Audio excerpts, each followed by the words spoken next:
우리는 우리의 안보에 위협이 되는 것을 견제해야 합니다. 드론으로부터 우리의 영공, 우방의 영공을 지켜야 합니다. 중국은 무시했습니다. 러시아는 코웃음 쳤습니다. 그런데 미국이 먼저 움직였습니다. 2018년 아프가니스탄 헬만드주. 새벽 어둠 속에서 날아든 정체불명의 드론. 그는 그것 하나를 막지 못해 자신의 부하를 잃었습니다.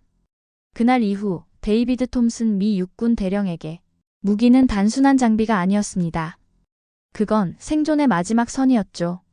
데이비드 톰슨. 펜타곤 신무기 평가단 책임자. 미 육군에서 20년을 복무한 베테랑. 그는 솔직히 한국의 무기를 아시아식 과장이라 여겼습니다. 서울행 비행기를 타기 전까진 말이죠. 2024년 겨울. 그의 책상 위에 도착한 한 장의 보고서. 3km 거리에 드론 격추. 발사 비용 단돈 2,000원. 그는 처음엔 번역 오류라고 생각했습니다. 하지만 그 보고서는 그의 군 경력을 통째로 뒤흔들게 됩니다. 왜 미국 의회는 단 1표 차이로 한국 무기를 선택했을까요? 그리고 이 작은 나라가 만든 레이저 한 줄기가 어떻게 세계 군사 전략의 판을 바꾸고 있을까요? 이 영상이 놀랍고 또 자랑스러우셨다면 지금 좋아요와 구독 꼭 부탁드립니다. 지금부터 우리가 몰랐던 진짜 이야기 시작됩니다. 그 전에 여러분의 구독, 좋아요는 영상 제작에 큰 힘과 응원이 됩니다. 그리고 어느 곳에서 듣고 계신지 댓글도 부탁드려요. 그럼 지금 바로 들어갑니다. 저는 미 육군 대령 데이비드 톰슨입니다. 펜타곤에서 20년간 복무하며 현재는 국방부 신무기 평가단의 책임자로 일하고 있어요. 주로 동맹국들이 개발한 무기 시스템을 검토하고 미군 도입 가능성을 평가하는 게 제 업무죠. 워싱턴 DC의 펜타곤 지하 3층 차가운 회의실에서 하루 종일 각국의 무기 개발 보고서를 검토하는 게 일상이었습니다. 대부분은 기존 기술의 연장선상에 있는 것들이었어요. 더 빠르고 더 정확한 미사일이나 더 강력한 폭탄 같은 것들 말이죠.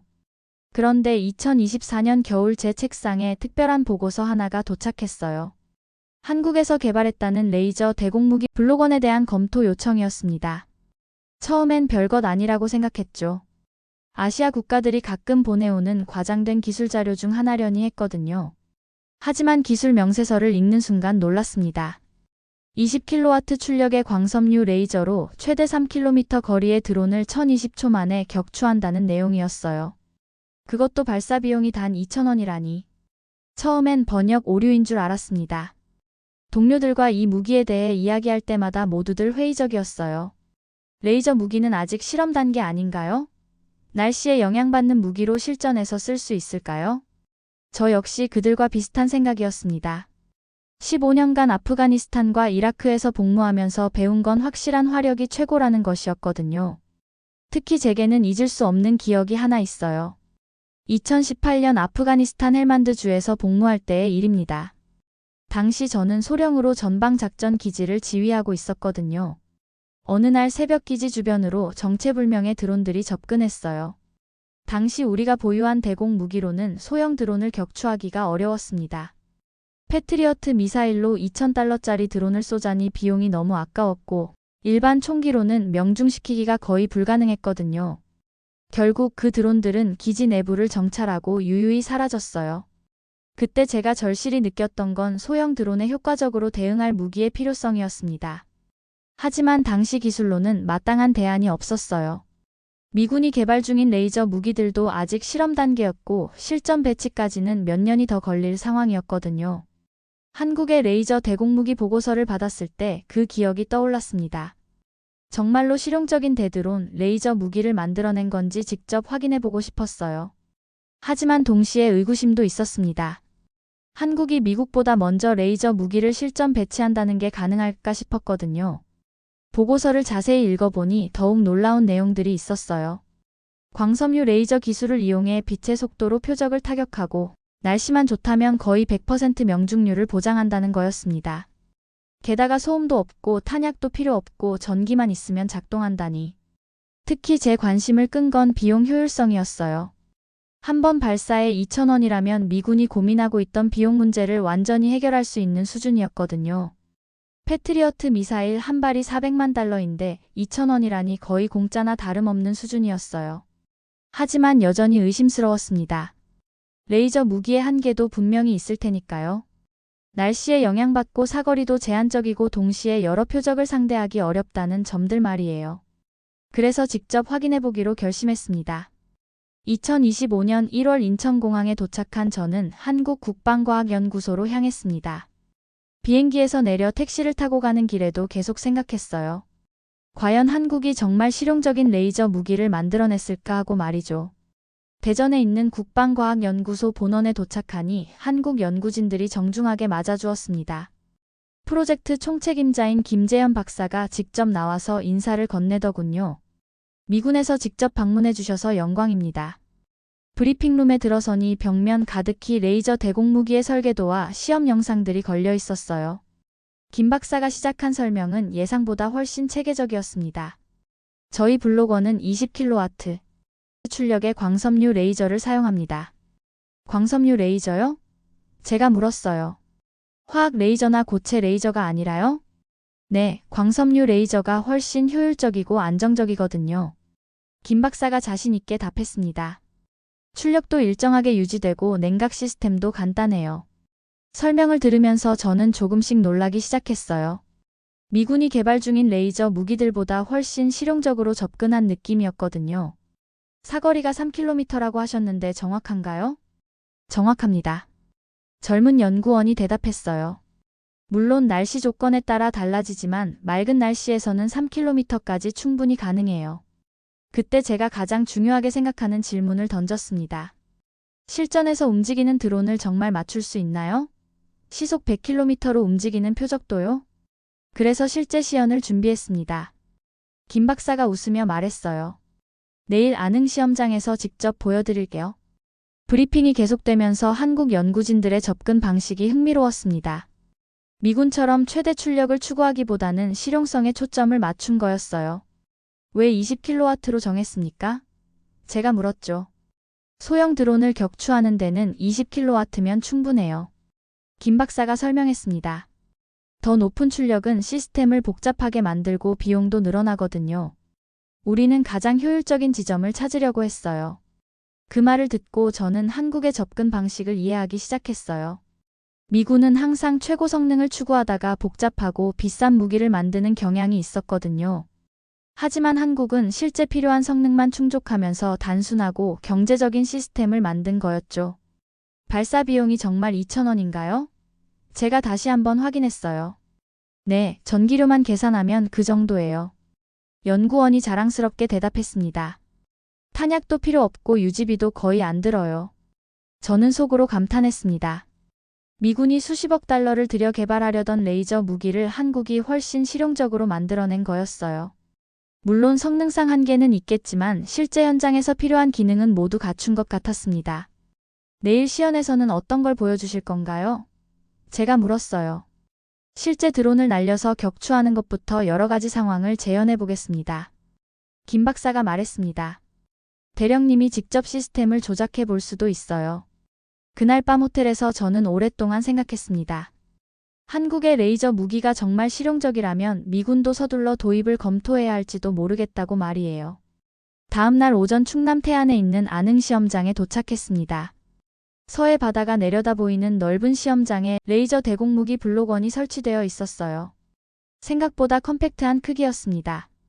저게 정말 레이저 무기인가요? 제가 물었어요. 트럭 한 대 크기의 시스템이었는데 미군이 개발 중인 레이저 무기들보다 훨씬 작았거든요. 네, 저희는 소형화에 집중했어요. 김 박사가 설명했습니다. 실전에서는 기동성이 중요하니까요. 시연이 시작됐습니다. 먼저 3km 거리에서 고정된 드론을 표적으로 삼았어요. 레이저가 발사되는 순간 저는 놀랐습니다. 정말로 아무 소리도 나지 않았고 눈에 보이는 빛도 없었어요. 지금 발사하고 있습니다. 연구원이 모니터를 보며 말했어요. 화면에는 드론의 온도가 점점 올라가는 모습이 실시간으로 나타났습니다. 약 15초 후 드론에서 연기가 나기 시작했고 곧 추락했어요. 와, 정말 맞췄네요. 제가 감탄했습니다. 두 번째 시험은 더 인상적이었어요. 시속 80km로 움직이는 드론을 표적으로 삼았는데도 성공적으로 격추했거든요. 어떻게 움직이는 표적을 추적하나요? 제가 물었어요. AI 기반의 표적 추적 시스템을 사용해요. 젊은 엔지니어가 설명했습니다. 드론의 움직임을 예측해서 레이저를 조사하죠. 세 번째 시험에서는 여러 대의 드론을 순차적으로 격추하는 모습을 봤습니다. 물론 동시에는 불가능했지만 하나씩 처리하는 속도가 상당했어요. 약 20초 간격으로 5대의 드론을 모두 격추했습니다.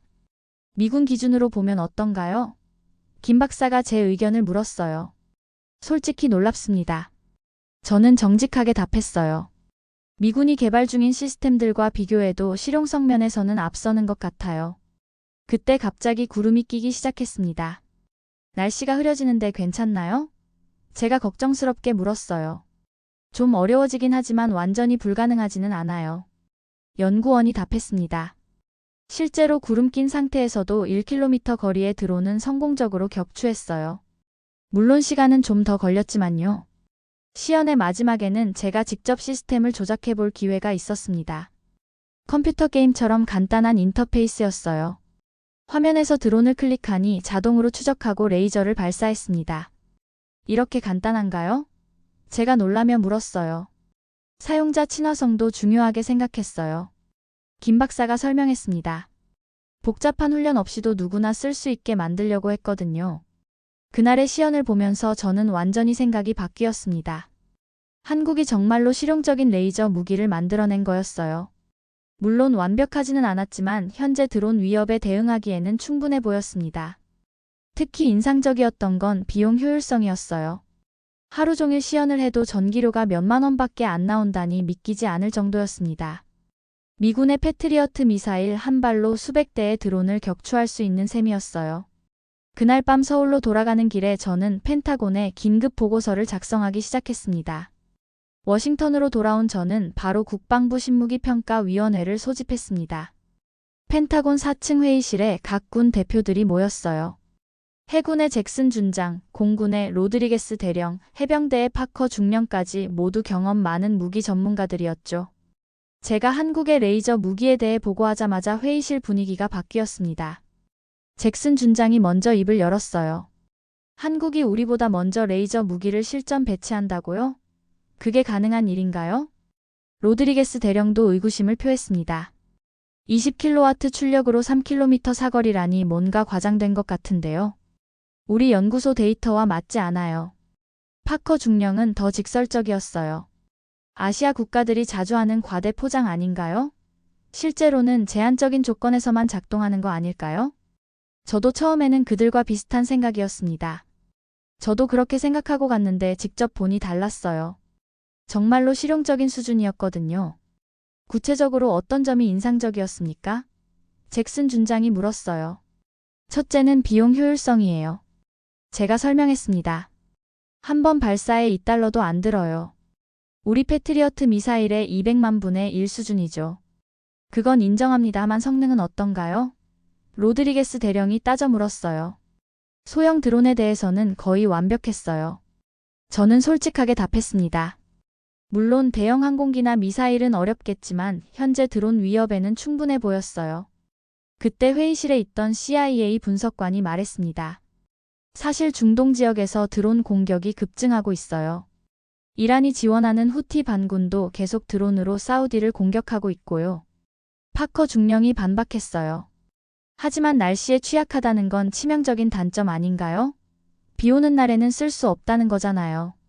맞아요. 제가 인정했습니다. 하지만 완전히 불가능한 건 아니에요. 효과는 떨어지지만 근거리에서는 여전히 작동했거든요. 회의가 계속되면서 의견이 갈렸습니다. 일부는 한국 기술을 과소평가하려 했고 일부는 제 보고를 신뢰했어요. 우리도 레이저 무기 개발하고 있지 않나요?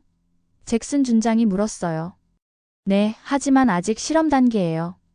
로드리게스 대령이 답했습니다. 로키드 마틴의 시스템도 100kW 출력을 목표로 하고 있지만 실전 배치까지는 최소 3년은 더 걸릴 것 같아요. 저는 제 경험을 바탕으로 설득하려 했습니다. 아프가니스탄에서 드론 위협을 직접 겪어본 입장에서 말씀드리면 지금 당장 필요한 건 최고 성능이 아니라 실용적인 대응 수단이에요. 그렇다면 도입을 검토해야 한다는 건가요? 파커 중령이 물었어요. 최소한 공동 개발이나 기술 이전은 논의해 볼 만하다고 생각해요. 저는 신중하게 답했습니다. 회의 결과 일단 더 자세한 기술 검토를 하기로 결정됐습니다. 그리고 한국 측에 추가 시연 요청을 보내기로 했어요. 챕터 5 미군 고위층의 관심 마이너스 국방장관의 특별 지시. 며칠 후 예상치 못한 연락이 왔습니다. 국방장관 로이드 오스틴이 직접 저를 부른 거였어요. 펜타곤 최고층에 있는 장관실에 들어서니 긴장이 됐습니다. 톰슨 대령 한국 레이저 무기 보고서 잘 읽었습니다. 오스틴 장관이 말했어요. 정말 그 정도 성능인가요? 네, 직접 확인했습니다. 저는 자신 있게 답했어요. 물론 한계는 있지만 현재 드론 위협에는 매우 효과적이에요. 장관이 심각한 표정으로 말했습니다.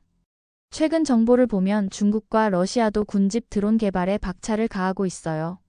이란도 마찬가지고요. 우리에게 시간이 많지 않습니다. 그때 장관실에 있던 합참의장 마크 밀리 장군이 말했어요. 로키드 마틴과 레이시온이 개발 중인 시스템들은 언제 완성되나요? 빨라야 2027년입니다. 제가 답했어요. 하지만 한국 시스템은 올해 안에도 도입 가능해 보여요. 오스틴 장관이 결정적인 말을 했습니다. 그렇다면 긴급 도입을 검토해 보세요. 일단 소량이라도 들여와서 우리 기지에서 테스트해 보는 겁니다. 어느 기지에서 하시겠습니까? 밀리 장군이 물었어요. 알라스카 엘멘도르프 기지가 어떨까요? 제가 제안했습니다. 다양한 날씨 조건에서 테스트할 수 있고 보안도 좋아요. 장관이 고개를 끄덕였습니다. 좋습니다. 한국 측과 협의해서 진행하세요. 그리고 이 건은 최고 기밀로 분류합니다. 장관실을 나오면서 저는 흥분됐습니다. 한국의 레이저 무기가 정말로 미군에 도입될 수도 있겠다는 생각이 들었거든요. 하지만 동시에 부담도 컸어요. 만약 실제 도입 후 성능이 기대에 못 미친다면 제 책임이 될 테니까요. 다음 날 저는 한국국방과학연구소에 공식 요청서를 보냈습니다. 미군 기지에서의 실증 시험을 제안하는 내용이었어요. 일주일 후 김 박사로부터 긍정적인 답변이 왔습니다. 한국 정부도 한미 군사 협력 차원에서 적극 지원하겠다는 의사를 밝혔어요. 이제 진짜 시험이 시작되는 거였습니다. 2025년 3월 알래스카 엘멘도르프 공군기지에 한국의 레이저 대공무기가 도착했습니다. 영하 20도의 혹독한 추위 속에서도 시스템이 제대로 작동할지가 가장 큰 관심사였어요. 한국에서 김 박사를 포함한 기술진 5명이 직접 왔습니다. 이런 추위에서도 괜찮을까요? 제가 걱정스럽게 물었어요. 극지 환경도 고려해서 설계했어요. 김 박사가 자신 있게 답했습니다. 영하 30도까지는 문제없이 작동할 거예요. 첫 번째 시험은 맑은 날씨에서 진행됐습니다. 결과는 완벽했어요. 한국에서 본 것과 똑같은 성능을 보여줬습니다. 미군 관계자들도 감탄했어요. 정말 소음이 전혀 없네요. 기지 사령관인 윌슨 준장이 놀라며 말했어요. 스텔스 작전의 안성맞춤이겠는데요? 공군 조종사 하나가 관심을 보였습니다. 두 번째 시험은 눈보라가 치는 날에 했어요. 예상대로 성능이 떨어졌지만 완전히 불가능하지는 않았습니다. 1km 거리까지는 여전히 효과적이었어요. 이 정도면 기지 방어용으로는 충분하겠네요. 윌슨 준장이 평가했습니다. 세 번째 시험에서는 미군이 보유한 드론들을 표적으로 사용했어요. MQ-9 리퍼 드론의 소형 버전부터 상업용 쿼드콥터까지 다양한 종류를 시험했습니다. 결과는 놀라웠어요. 크기나 종류에 관계없이 모두 성공적으로 격추했거든요. 어떻게 이렇게 다양한 드론에 대응이 가능한가요? 제가 물었어요. AI가 드론의 특징을 자동으로 분석해서 최적의 조사 시간을 계산해요. 한국 엔지니어가 설명했습니다. 크기가 클수록 시간이 오래 걸리지만 결국은 모두 격추 가능해요. 가장 인상적이었던 건 야간 시험이었습니다. 적외선 센서를 통해 완전한 어둠 속에서도 드론을 탐지하고 격추했어요. 야간 작전 능력까지 있다니 완전한 시스템이네요. 윌슨 준장이 감탄했습니다.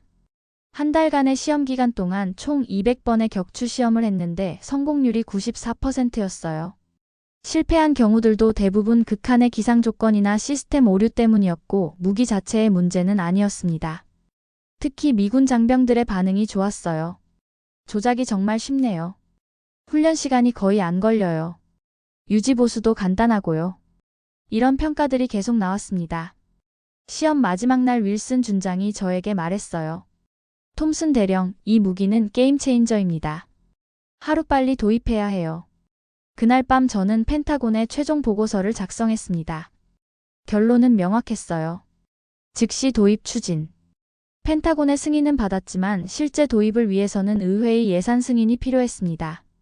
그런데 예상치 못한 일이 벌어졌어요. 록히드 마틴과 레이시온 같은 미국 방산업체들이 강력하게 반발하고 나선 겁니다. 하원 군사위원회 청문회 전날 밤 록히드 마틴의 로비스트들이 의원들을 만나고 다녔어요. 미국 기업을 버리고 외국 무기를 사겠다는 건가? 수만 개의 미국 일자리가 날아갈 것이다. 이런 논리로 압박을 가했죠. 청문회 당일 아침 저는 긴장했습니다. 단순한 기술 검토가 아니라 정치적 싸움이 될 것 같았거든요. 위원장인 애덤 스미스 의원이 청문회를 시작했어요. 오늘은 한국산 레이저 무기 도입에 대해 논의하겠습니다. 먼저 톰슨 대령의 증언을 듣겠습니다. 제가 증언을 시작하자마자 공화당의 마이크 로저스 의원이 공격적으로 나왔습니다. 대령, 당신은 미국을 배신하는 겁니까? 무슨 말씀이신지요? 제가 당황해서 물었어요. 록히드 마틴이 3년 안에 더 좋은 시스템을 만들 수 있다고 하는데 왜 굳이 외국 무기를 사야 합니까? 로저스 의원의 목소리가 날카로웠어요. 의원님, 3년이면 너무 늦어요. 제가 반박했습니다. 중국이 대만을 침공한다면 내년에라도 가능한 일이거든요. 그때 텍사스 출신 공화당 의원인 맥 손베리가 끼어들었어요. 제 선거구에만 록히드 마틴 직원이 2만 명입니다. 이들 가족까지 치면 8만 명이에요.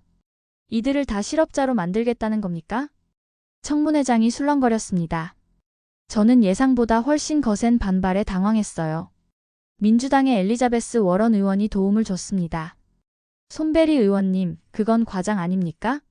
한국 무기 몇 대 사는 것 때문에 2만 명이 실업자가 되지는 않을 텐데요. 하지만 시작이 문제죠. 손베리 의원이 목소리를 높였어요.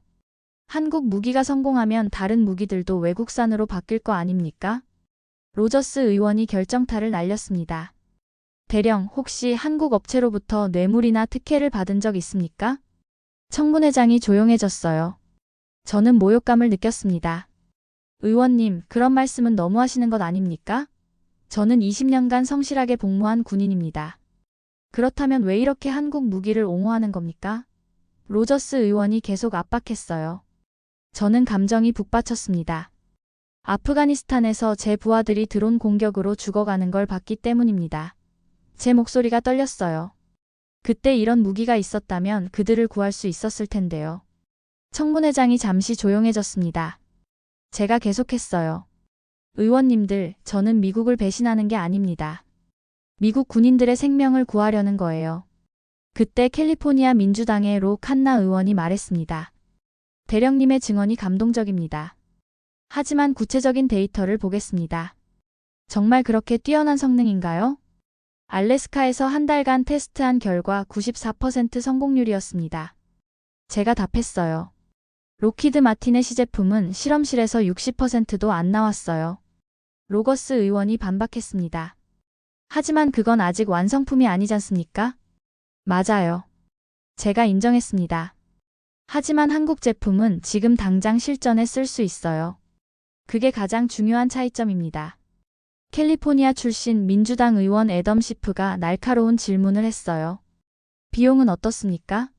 정확한 숫자를 말해보세요. 한 대당 500만 달러, 발사 비용은 2달러입니다. 제가 답했어요. 록히드 마틴 시스템은 얼마인가요? 시프 의원이 추궁했습니다. 한 대당 2,500만 달러로 예상되고 발사 비용은 잘 모르겠습니다. 청문회장이 웅성거렸어요. 5배나 비싼 거였거든요. 로저스 의원이 마지막 공격을 시도했습니다. 하지만 한국의 기술 종속되는 위험은 어떻게 할 겁니까? 전쟁 중에 부품 공급을 중단하면 어쩔 거예요? 제가 준비한 답변을 했어요. 한미 상호방위 조약이 있습니다. 한국은 미국의 가장 믿을 만한 동맹국 중 하나예요. 오히려 공동개발을 통해 우리 기술력도 향상시킬 수 있습니다. 워런 의원이 결정적인 질문을 했어요. 대령님, 만약 중국이 내일 대만을 침공한다면 어떤 무기로 대응하시겠습니까? 한국 레이저 무기입니다. 저는 주저없이 답했어요. 3년 후에 완성될 미국 무기로는 늦어요. 3시간의 치열한 공방 끝에 청문회가 끝났습니다. 저는 진이 빠졌어요. 하지만 마지막에 스미스 위원장이 의미심장한 말을 했습니다. 록히드 마틴도 좋은 회사지만 지금 우리에게 필요한 건 완성된 무기입니다. 한 달 후 투표 결과가 나왔어요. 하원에서 찬성 218표, 반대 217표로 간신히 통과됐습니다. 단 한 표 차이였어요. 상원에서는 부통령 캐멀라 해리스의 캐스팅 보트로 50대 50에서 통과됐죠. 가장 치열한 정치적 싸움이었지만 결국 승리했습니다. 한국의 레이저 무기가 드디어 미군에 도입되는 순간이었어요.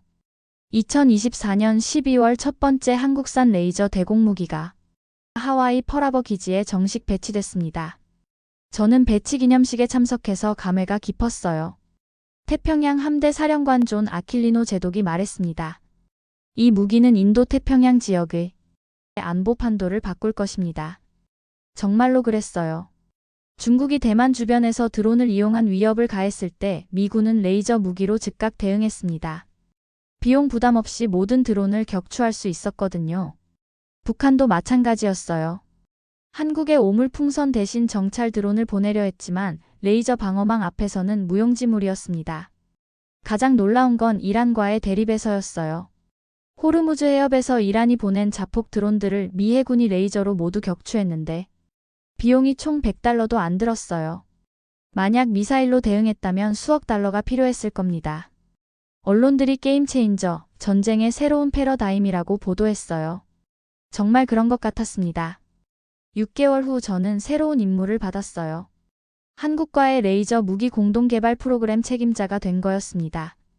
이제는 더 강력한 출력의 레이저 무기를 함께 만드는 일이었어요.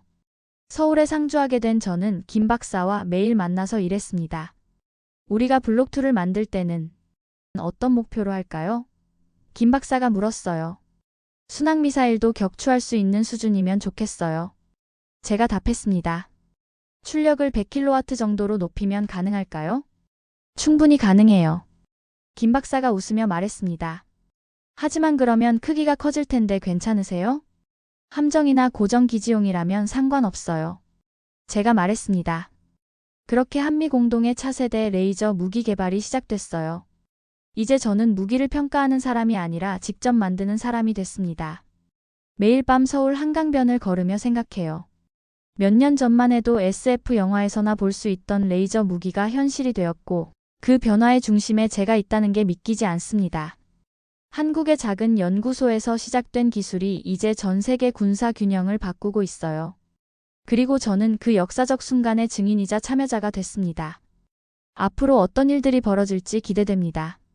레이저 무기는 단순히 새로운 무기가 아니라 전쟁 자체의 개념을 바꾸고 있거든요. 더 정확하고 더 경제적이고 더 인도적인 방향으로 말이에요. 지금 이 순간에도 한국과 미국의 연구진들이 함께 차세대 레이저 무기를 개발하고 있습니다. 블록2, 블록3로 이어지는 발전된 시스템들이 곧 현실이 될 거예요. 그리고 저는 그 최전선에서 역사를 만들어가고 있습니다. 몇 년 전만 해도 한국이 미국보다 앞선 군사기술을 개발한다는 건 상상하기 어려웠어요. 하지만 이제는 현실이 됐습니다. 작은 나라도 혁신적인 아이디어와 기술력으로 세계를 바꿀 수 있다는 걸 보여준 거죠. 여러분은 어떻게 생각하세요? 레이저 무기가 정말로 미래 전쟁의 모습을 완전히 바꿀 수 있을까요? 그리고 한국처럼 기술력에 집중하는 중견국들이 앞으로 더 많은 혁신을 이끌어낼 수 있을까요? 댓글로 여러분의 생각을 들려주세요. 특히 군사기술에 관심 있으신 분들이나 국제정치를 공부하시는 분들의 의견이 궁금합니다. 이런 흥미진진한 실화 기반 군사기술 이야기가 재미있으셨다면 구독 버튼과 좋아요 버튼 눌러주시면 정말 감사하겠어요. 그리고 알림 설정까지 해두시면 새로운 영상이 올라올 때마다 바로 알림을 받으실 수 있습니다. 우리가 모르는 사이에 한국이 얼마나 놀라운 기술들을 개발하고 있는지 함께 알아보시죠. 미래 기술과 국제 정치, 그리고 숨겨진 군사 기술 이야기로 또 만나 뵙겠습니다. 세상 모든 감동 모아 감동 영상이었습니다. 시청해주셔서 정말 감사합니다.